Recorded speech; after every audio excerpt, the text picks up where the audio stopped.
이사야 60장 1절 말씀을 다 같이 읽으시겠습니다. 일어나라 빛을 발하라. 이는 내 빛이 이르렀고 여호와의 영광이 내 위에 임하였음이니라. 아멘. 오늘은 일상에 임한 하나님의 영광, 브루스 디 알렌이 지은 책의 내용을 나누겠습니다.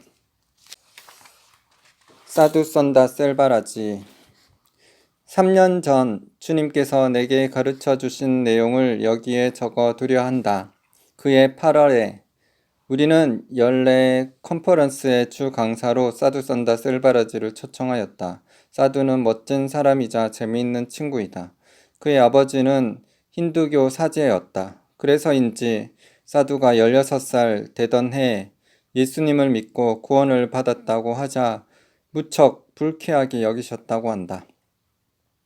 예수님을 영접한 후 사두는 인도의 목회자들이 남긴 신앙 간증집을 읽어나가기 시작했다. 그는 그들이 경험한 신비한 일들, 이를테면 보이지 않는 것들을 보게 되거나 하나님과 만났던 체험들을 간접적으로 경험하며 이같이 외쳤다고 한다. 주님, 제게도 허락해 주세요. 그러던 어느 날 주님께서 그의 기도에 이 말씀으로 응답해 주셨다.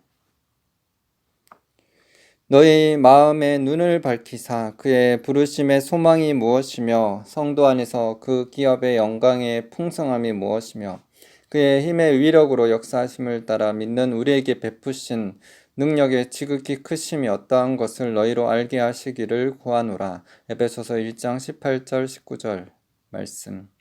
사두는 이 말씀에 더욱 크게 자극을 받고 이전보다 더 열정적으로 기도하기 시작했다. 버스에 올라타든 아니든 길을 걷든 상관않고 잠시 여유가 생기면 무릎을 꿇고 기도했다.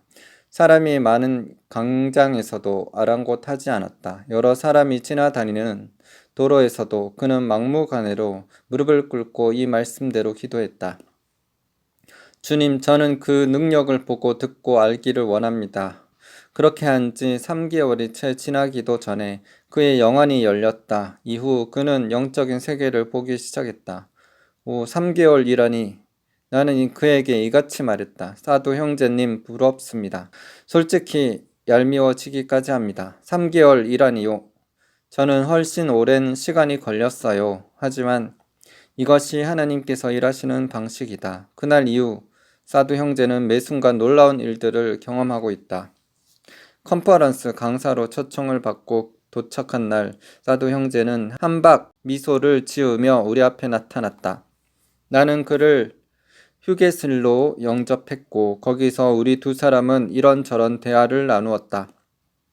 어젯밤 놀라운 일이 있었습니다. 그가 말했다. 무슨 일이 있으셨는지요? 나의 질문에 그는 이렇게 말했다. 아브라함이 찾아왔습니다. 그가 저에게 이 집회에 대해 말해준 것이 있습니다. 그는 항상 이 같은 만남을 갖는다고 했다. 그리고 그가 전한 말은 우리 교회가 처한 상황에 딱 들어맞았다. 그는 또 자신의 깨달은 바를 이야기해 주었다. 아브라함의 방문 이야기를 마친 후 그는 한 가지 더 전할 것이 있다며 이같이 말했다.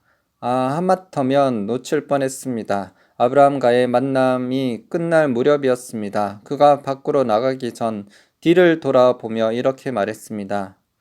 나는 숨을 죽이고 그의 입술에 집중했다. 브루스에게 전하라. 그 말에 나는 놀라서 이렇게 말했다. 네? 이를테면 책의 부록 말미에 잠깐 내 이야기가 들어간 것 같다. 나는 아브라함이 내게 전한 말이 있다는 사실에 놀랐다. 사두 형제는 아브라함이 내게 전하라는 말을 이어갔다. 브루스, 너는 빛을 연구하라. 빛은 내가 믿음의 삶을 살게 해준 열쇠였다. 이것이 브루스 형제님께 전해드릴 말씀입니다. 이것은 내가 해야 할 일이 빛에 대한 연구임을 다시 한번 증명해 준 사건이었다. 정말 놀랍지 않은가? 그때까지 나는 슈퍼맨이나 빛에 관한 이야기는 한마디도 꺼내지 않았다. 또 환상 중 주님께서 내게 육신의 옷을 벗어 던지고 초자연적 성도가 되라고 말씀하신 것이나 내 몸에서 빛이 퍼져 나갔다는 것도 말하지 않았다. 그런데 그가 내게 빛에 대해 말해주다니 참으로 놀라운 일이었다. 감사합니다, 형제님. 제겐 정말 의미 있는 말씀입니다.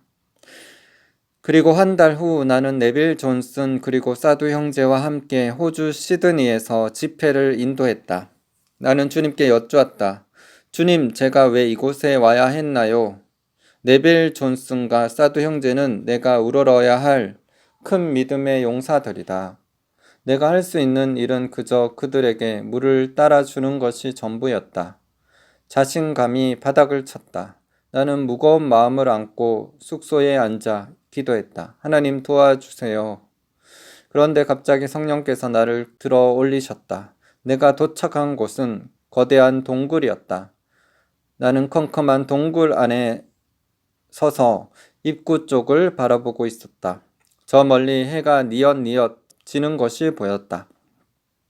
어린 시절 나는 와일드 킹덤이라는 TV 다큐멘터리를 좋아했는데 인상적인 한 장면이 내 기억 속에 깊게 자리하고 있었다. 그것은 크고 붉은 태양이 세렝게티 초원 저편으로 자취를 감추는 장면이다.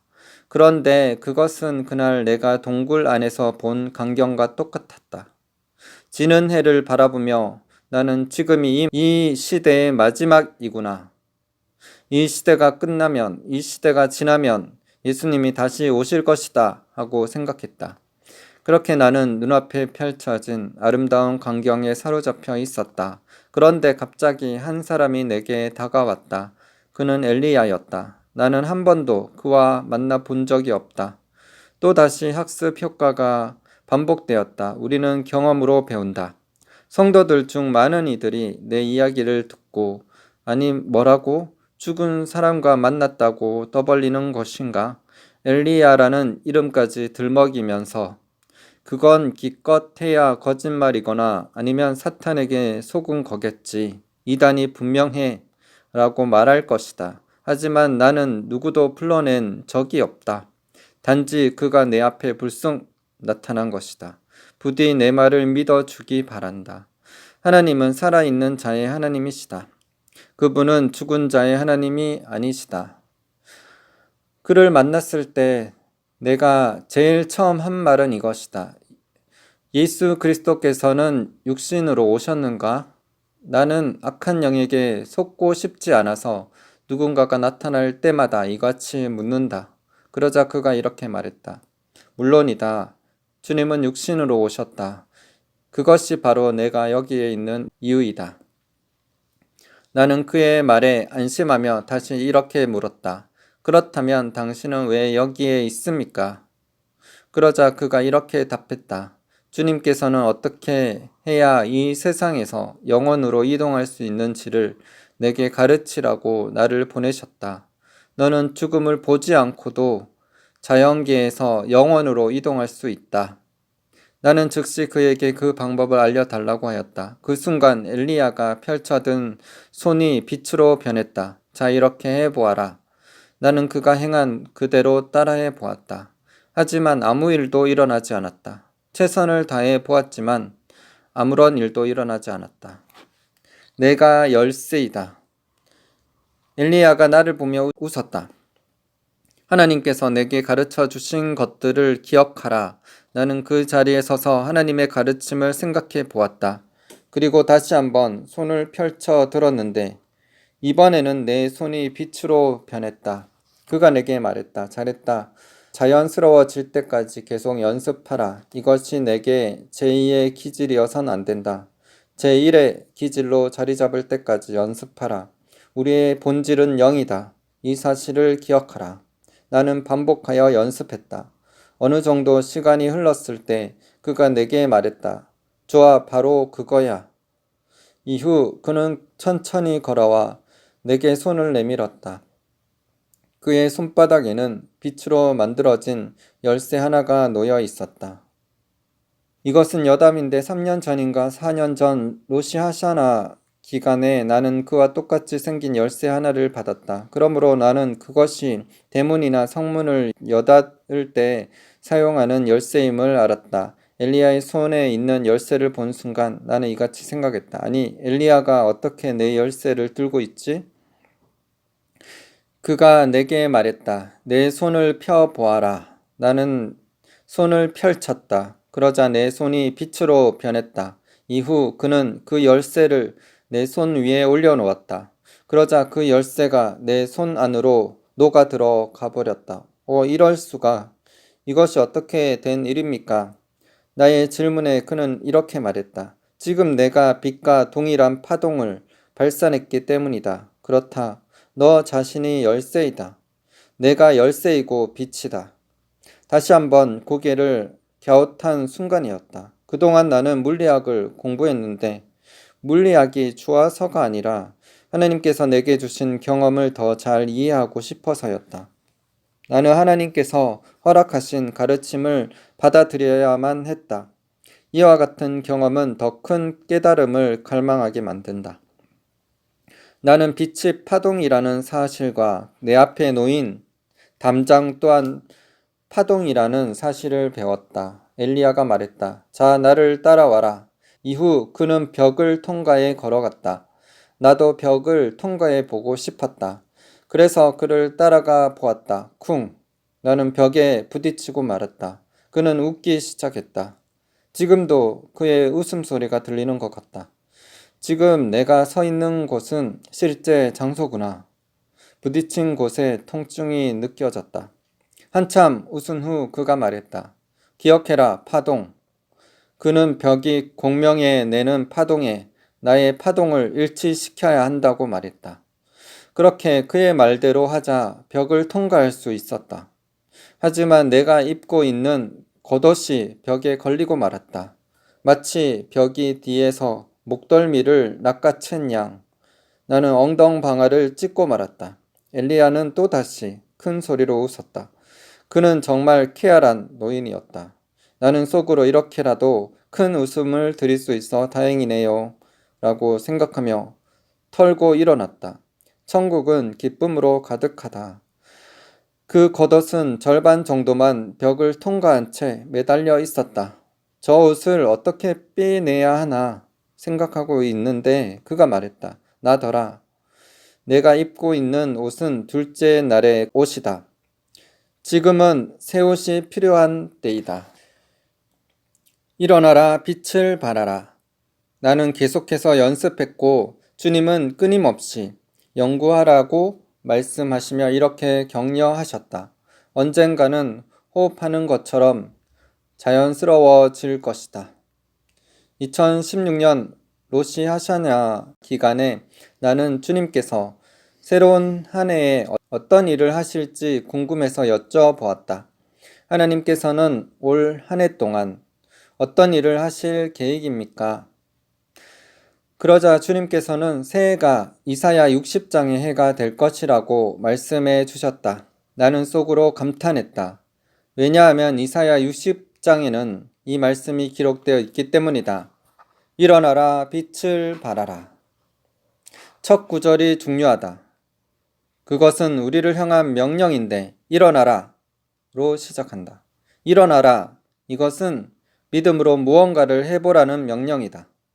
당신이 어떤 일을 하려 한다면 일단 자리에서 일어서야 하지 않겠는가? 그 다음 명령을 보자. 우리가 해야 할 일은 빛을 발하는 것이다. 일어나라, 빛을 발하라. 당신은 자신의 본질이 빛이라는 사실을 아는가? 그렇다면 이 명령은 정체를 드러내라는 명령임을 쉽게 이해할 것이다. 나는 빛이다. 당신도 빛이다. 그러므로 일어나라, 빛을 발하라. 몇 년 전 보스턴에서 있었던 일이다. 우리는 아주 오랜 역사를 자랑하는 유서 깊은 교회에서 사역하게 되었다. 집회를 열며 찬양을 시작했는데 웬일인지 예배에 집중하기가 어려웠다. 이를테면 찬송이 천장에 부딪힌 후 바닥으로 내동댕이 쳐지는 느낌이랄까. 이처럼 돌파구 자체가 보이지 않는 상황은 한 번도 겪어보지 못했다. 찬양이 시작되고 약 1시간 정도 지났을 때 그 교회 담임 목사가 내게 와서 말했다. 지금 우리의 예배가 하나님께 상달되지 않는 것 같습니다. 어떻게 해야 할까요?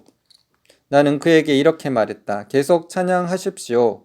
제 조언은 들으실 필요가 없습니다. 우리는 하나님의 음성을 들어야 합니다. 나는 누군가에게 인간적인 조언을 하는 사람이 아니다. 나는 하나님께서 주신 감동에 따라 그분의 말씀만을 전한다. 하나님께서 말씀하시면 나는 그대로 행한다. 사람들의 시선 따위는 아랑곳하지 않는다. 그렇게 몇 시간이 지나자 놀라운 일이 일어났다.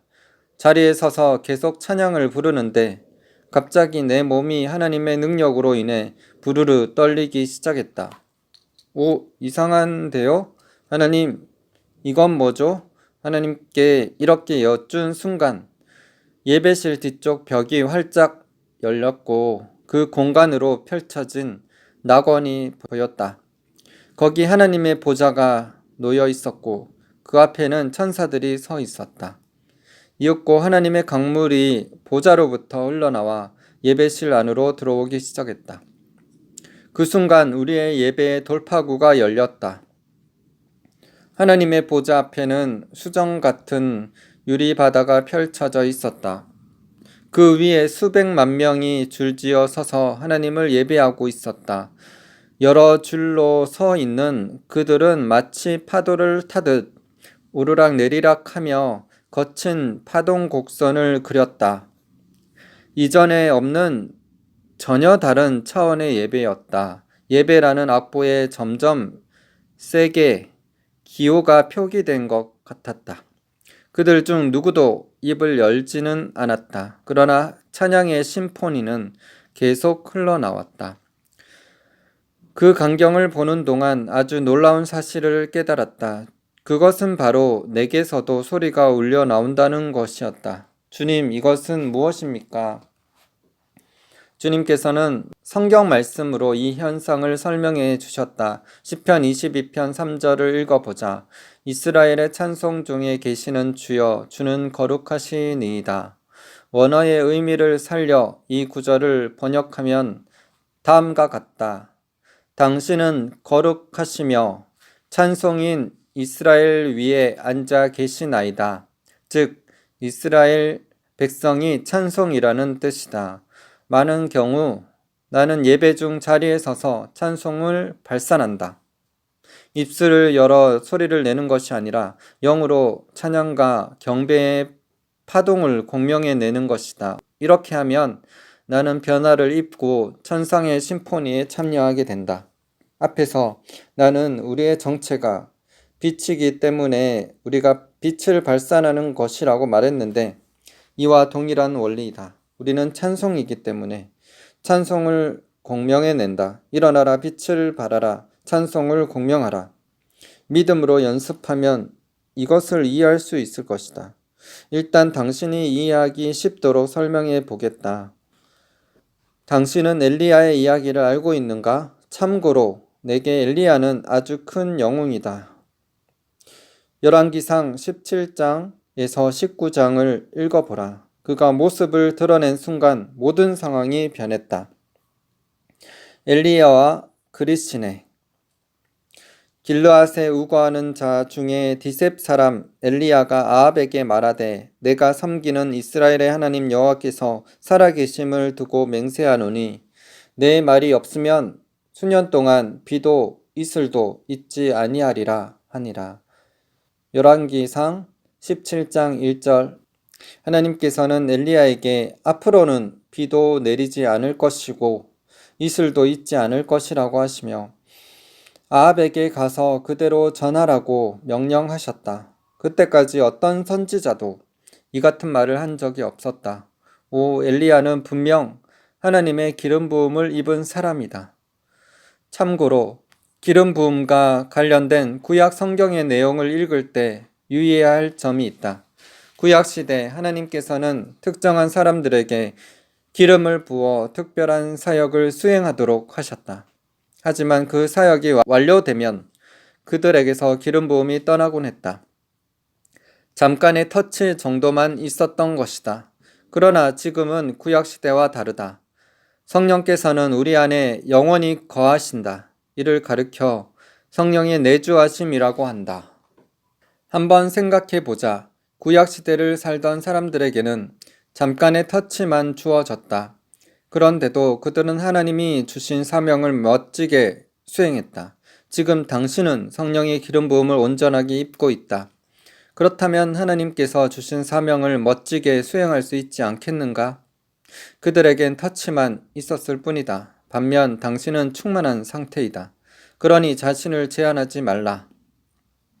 이후 하나님께서 엘리야에게 말씀하셨다. 너는 이곳을 떠나 동쪽으로 가서 요단 동편의 그릿 시냇가에 숨어 지내며 그 물을 마셔라. 내가 까마귀들을 명하여 내게 먹을 것을 나르게 할 것이다.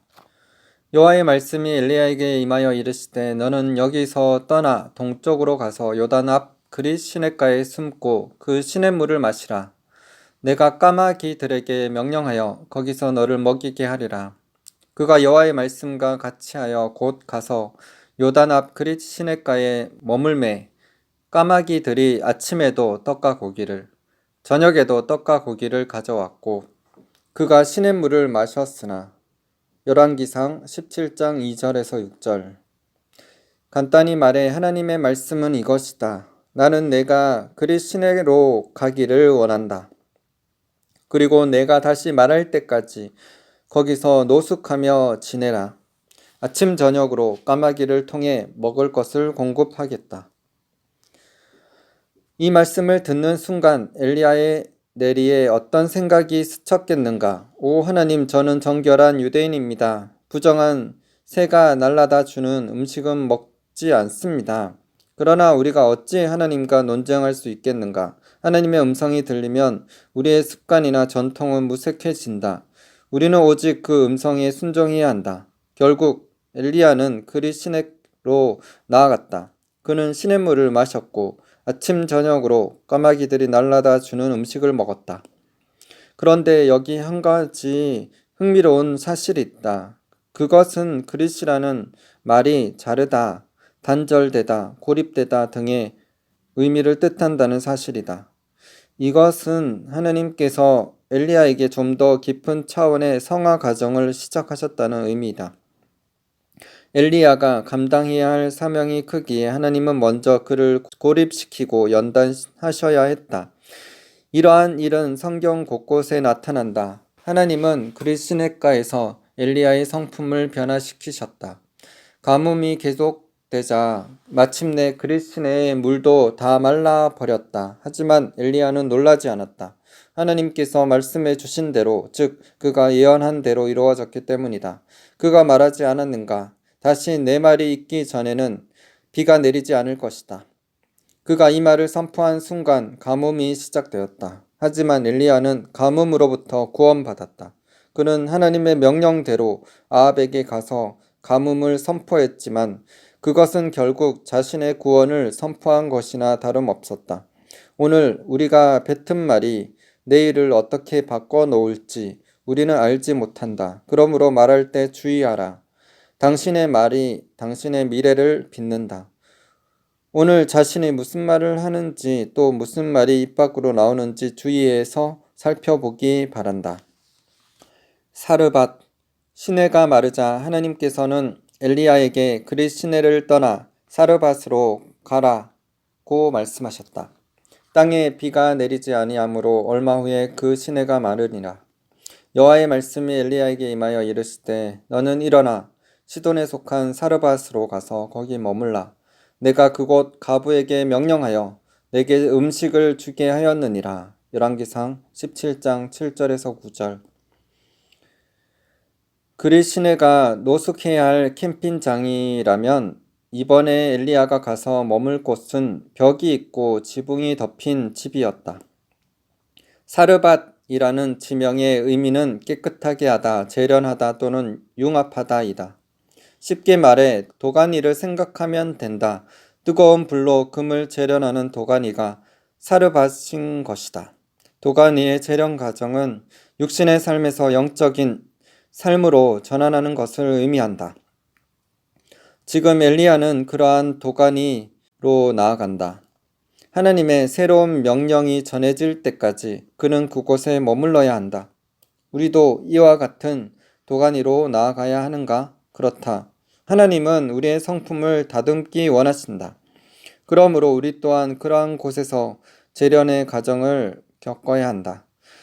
사르밧에서의 재련 과정이 끝나면 하나님은 이같이 말씀하실 것이다. 엘리야야, 일어나라.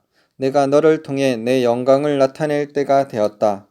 내 영광이 임할 장소는 갈멜산이다. 갈멜산에 나타난 하나님의 영광 앞에서 사람들은 우와 멋지다 하며 감탄할 수 없었다. 그 산의 영광은 우리의 마음에 따뜻한 감동을 선사하거나 눈시울을 촉촉하게 적시는 것이 아니었다는 말이다. 갈멜산에서 하나님이 보이신 영광은 사람들의 신앙적 양심을 찔러 쪼개는 불꽃이었다. 우리는 항상 이렇게 외친다. 오 하나님, 당신의 영광을 나타내소서. 정말 하나님의 영광을 원하는가? 그렇다면 일단 한 발짝 뒤로 물러서는 것이 좋을 듯하다. 하나님의 영광이 당신의 육신을 내동댕이 칠 것이니 마음의 준비를 단단히 하라. 우리의 육신은 거룩하신 하나님의 영광 앞에 설 수 없다. 하나님의 영광은 가장 먼저 육신의 더러움부터 도려낸다. 이 과정은 무척 고통스럽다. 하나님의 영광을 진하게 경험하면 할수록 고통의 크기도 커진다.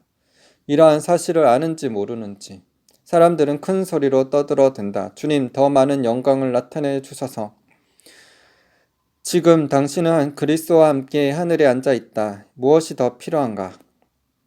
성령께서 우리 안에 내주하신다. 무엇이 더 필요한가?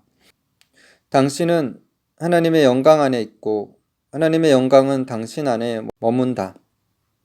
그 영광이 당신의 삶을, 당신의 육신을 다루고 있다. 이미 우리 안에 영광이 머물며 역사하는데 왜 하나님께 영광을 보여달라고 재촉하는가? 차라리 이렇게 간구하는 것이 옳다. 제 안에 있는 하나님의 영광을 깨달을 수 있도록 저에게 지혜를 주십시오. 영광은 이미 우리 안에 있고 우리는 이미 영광 안에 거한다. 이사야 6장 말씀처럼 온 땅이 하나님의 영광으로 충만하다.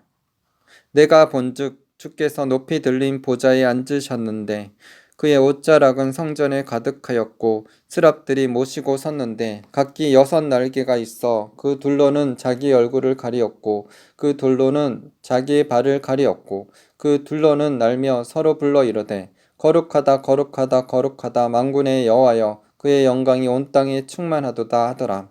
이사야 6장 1절에서 3절. 하나님의 영광이 우리 안에 거하는데도 그것을 느끼지 못하다니 무언가 문제가 있는 것이 틀림없다. 물론 하나님에겐 아무 문제가 없다.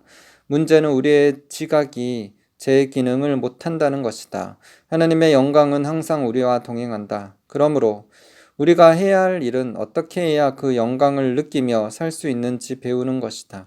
우리가 그분의 말씀대로 믿고 따를 때 하나님의 영광이 역사한다. 또 다시 연습이다. 우리는 어떻게 연습해야 하는가? 일단 사르밧의 재련 과정을 마친 후 갈멜산으로 올라가야 한다. 엘리야도 사르밧을 떠나 갈멜산으로 올라갔다. 아합의 국내 대신인 오바다가 길 위에서 엘리야를 만났다. 엘리야는 그에게 아합을 불러오라고 했다. 오바다의 전언을 들은 아합은 엘리야와 대면하기 위해 나아갔다. 아합이 엘리야를 보자마자 내뱉은 말은 이것이다. 이스라엘을 괴롭히는 자여 너로구나. 그러자 엘리야가 이렇게 답했다. 내가 이스라엘의 고통을 안긴 것이 아니라 너와 내 아비의 집안이 이스라엘의 고통을 안겼다. 너는 하나님의 명령을 어기고 바알들을 쫓았다. 이제 이스라엘 경내의 모든 백성을 갈멜산으로 불러 모으라. 내가 그들과 만나겠다. 그리고 이세벨의 식탁에서 빌어먹는 바알의 사제 450명과 아세라의 사제 400명도 데리고 오라. 아합은 온 이스라엘 백성에게 명하여 갈멜산으로 나오게 했다. 그리고 바알의 제사장들을 그곳으로 모았다. 엘리야는 거기 모인 백성들 사이를 걸으며 이같이 외쳤다. 언제까지 이 둘 사이를 왔다 갔다 할 것인가? 여호와가 하나님이면 그분을 택하라. 그러나 바알이 하나님이면 바알을 쫓으라. 하나님께서는 온 백성이 보는 앞에서 엘리야를 통해 자신의 영광을 나타내셨다.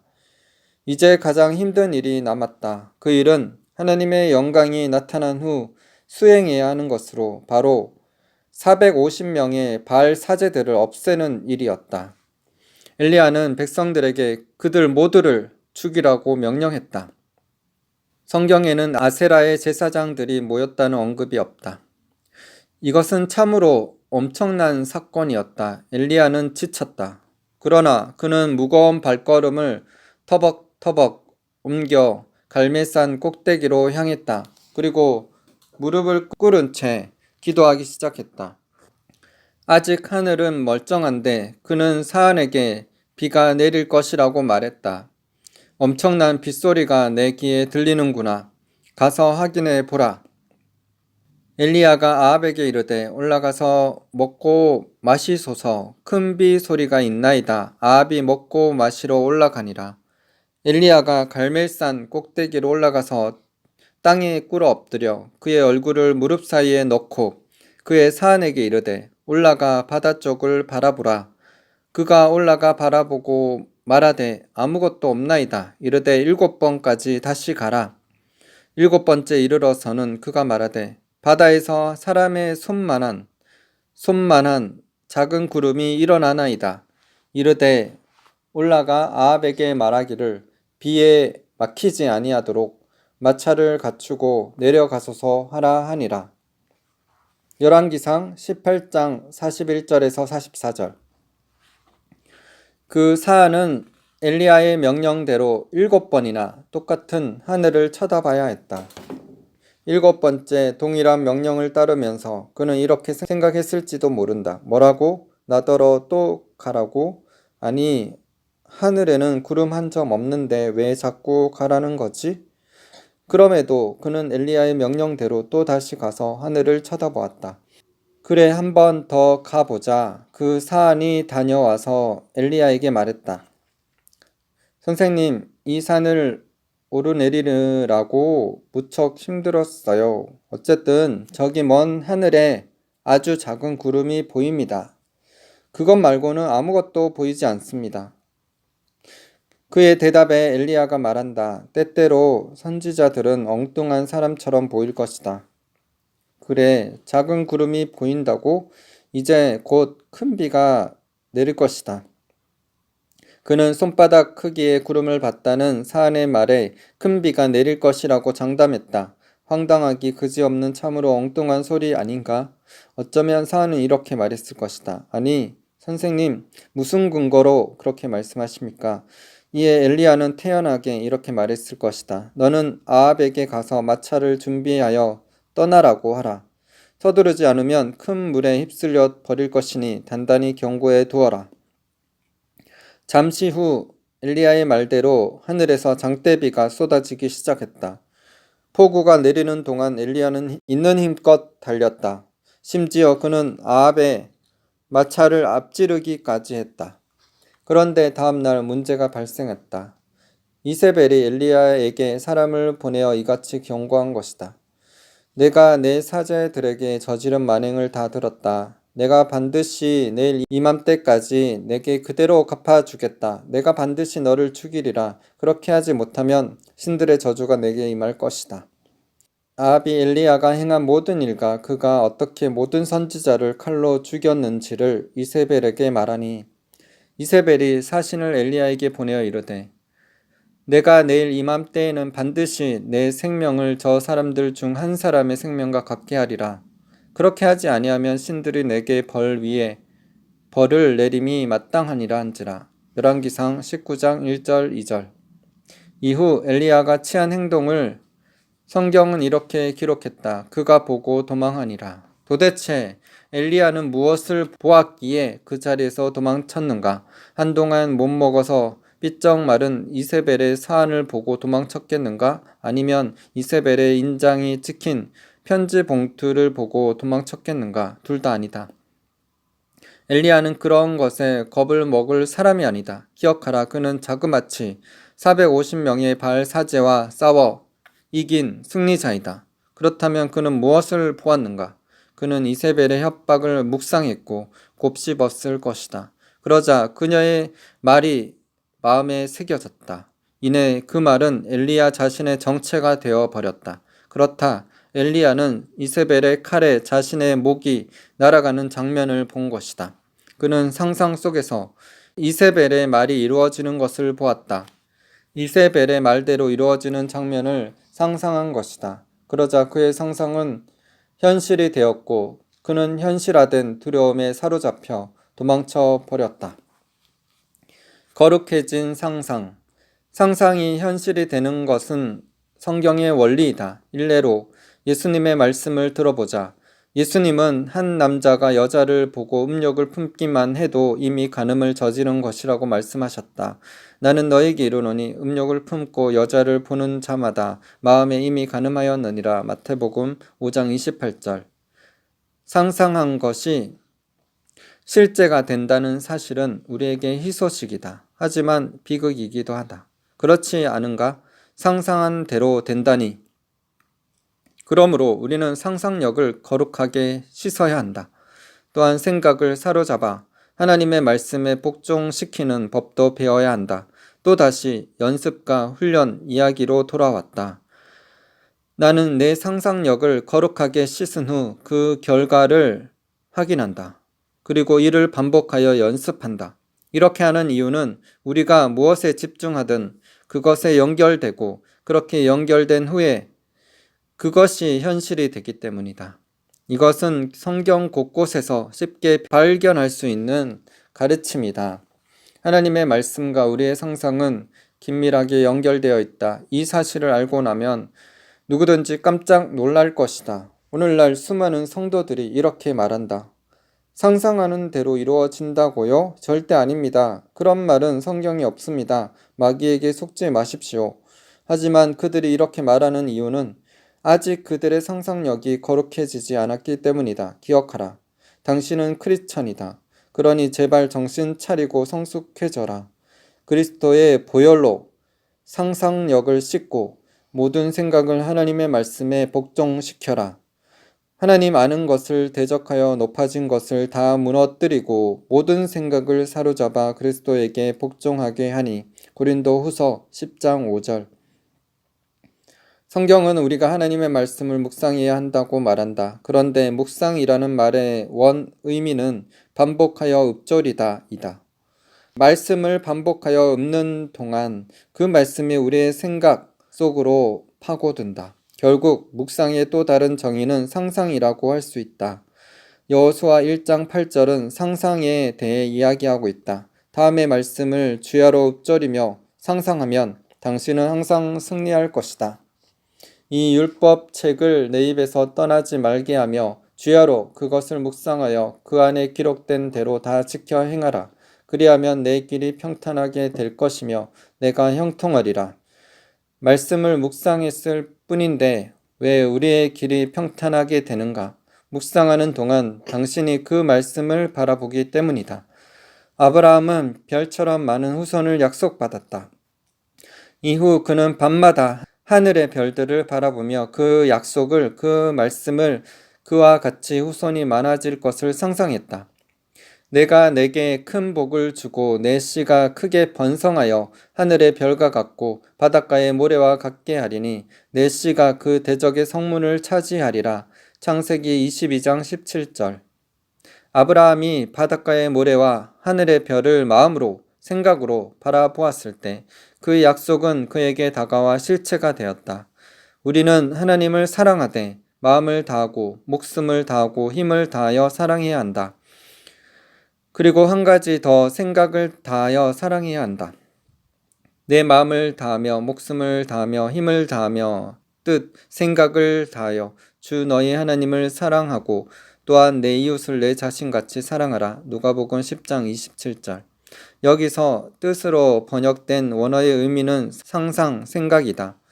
어떻게 해야 생각으로 하나님을 사랑할 수 있는가? 일단 생각으로 그분을 봐야 한다. 기도 중 하나님과 대화하는 자신의 모습을 상상하라. 이렇게 연습하면 보이지 않는 것들을 보는 영안의 능력도 커진다. 거룩해진 상상력은 자연계와 연계를 잇는 다리이다. 당신은 맨눈으로 사물을 보듯 예수님을 바라보게 될 것이다. 일어나라, 빛을 발하라. 어떻게 빛을 발할 것인가? 여기에도 동일한 원리를 적용하면 된다. 빛을 발하기 위해서는 먼저 빛을 봐야 한다. 즉, 자신에게서 빛이 발산되는 것을 봐야 상상해야 한다는 것이다. 무엇에 집중하든 그것이 당신의 실체가 된다는 사실을 잊지 말라. 이와 관련하여 우리의 사역을 도와주는 마이클 벤 플라이먼이 쓴 책 성령 안에서 보는 법 그리고 천사의 방문을 독자들에게 추천한다. 한 번은 시드로스가 진행하는 TV 프로그램에 출연하여 믿음의 순간이동을 주제로 이야기한 적이 있다. 그 프로그램을 본 블라이먼이 내게 말했다.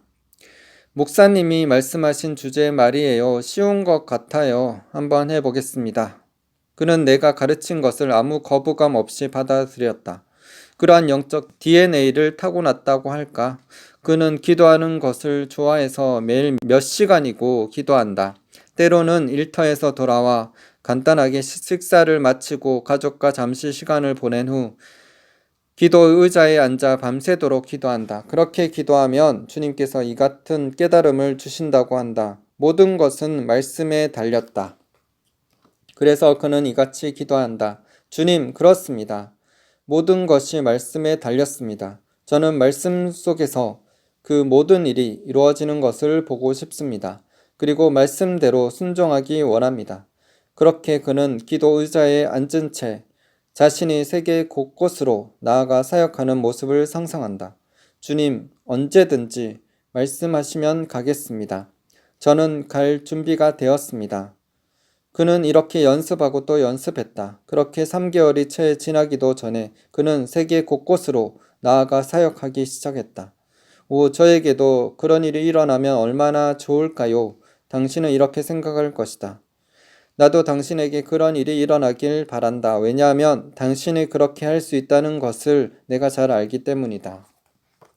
아멘. 기도하겠습니다. 하나님 아버지, 주님, 우리의 생각이 말씀으로 거룩하게 되기를 소망합니다. 그래서 그 말씀이 우리 안에 살아 역사하여서 실체가 되기를 소망합니다. 말씀의 능력을 우리 삶에 체험케 되기를 기도드립니다. 우리가 거룩한 것, 말씀, 하나님의 능력, 하나님의 지혜를 생각하고 묵상할 때 그 능력과 지혜들, 하나님 말씀들이 실체로 이루어질 것입니다. 그래서 원수 마귀의 견고한 진을 무너뜨리고 모든 어둠을 파하며 하나님의 빛으로, 하나님의 능력으로, 하나님의 불로, 하나님의 성령으로 우리 삶에 역사하시는 하나님의 살아계심을 보게 될 것입니다. 우리는 날마다 예수 그리스도의 이름의 능력으로 승리하게 될 것입니다. 아멘. 우리는 빛의 자녀들입니다. 예수님께서 너희는 세상의 빛이라고 하셨습니다. 우리는 빛을 발해야 합니다. 일어나서 빛을 발하게 하시옵소서. 주님께서 일어나 빛을 발하라고 하셨습니다. 그래서 우리가 주님을 묵상하고 말씀을 묵상할 때 그게 실체가 되어서 거룩한 상상력으로 말씀을 묵상함으로 기도함으로 그 말씀이 실제로 이루어짐으로 통해서 하나님 나라가 우리 삶에 임하여질 것입니다. 하나님의 뜻이 온전히 우리를 통하여서 나타내질 것입니다. 우리는 죽고 예수 그리스도가 살며 예수 그리스도의 생명이 예수 그리스도의 빛이 사람들에게 임하게 될 것입니다. 그래서 영혼들이 살아나고 구원받는 역사가 있게 될 것입니다. 그래서 수많은 영혼들이 주님 앞에 나아가게 될 것입니다. 그것을 바라보며 우리가 주님 앞에 나아갑니다. 우리를 사용하여 주시옵소서. 우리가 주의 영광을 발산케 하여 주시옵소서. 주님의 나라가 우리를 통하여서 이루어져서 수많은 영혼들을 살리게 하여 주시옵소서. 이 땅에 영적 부흥이 일어나게 하여 주시옵소서. 한국교회를 사용하여 주시옵소서. 미얀마에 주하는 영혼들을 살려 주시옵소서. 진노 중이라도 긍휼을 잊지 말게 하시고 20주년 내에 부흥케 하시옵소서. 주님을 찬양합니다. 감사드리며 예수님 이름으로 기도드립니다. 아멘.